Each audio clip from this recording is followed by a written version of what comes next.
নামাজে সেজদায় চোখ বন্ধ রাখলে কি হতে পারে, কি ঘটতে পারে, কি পরিণতি হতে পারে?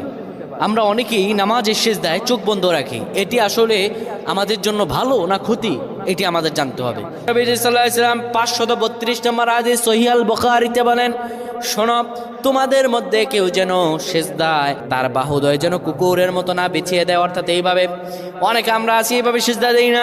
আমরা সেজদা এই যে বাহুদয় আমরা জমিনের মধ্যে লাগিয়ে দেই, রাসূলুল্লাহ স্পষ্টত নিষেধ করেছেন এইভাবে যেন কেউ সেজদা না দেয়।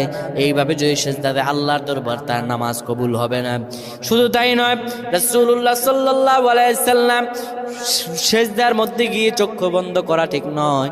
যারা চক্ষু বন্ধ করবে হয়তো মনের ভিতরে কোনো ফাহশা থাকলে সেটা দেখা যেতে পারে, কিংবা চক্ষু যদি বন্ধ করে রাখে তার এখানে কি আছে, সেজদার মধ্যে গিয়ে কি দেখতে পায় না দেখতে পায়।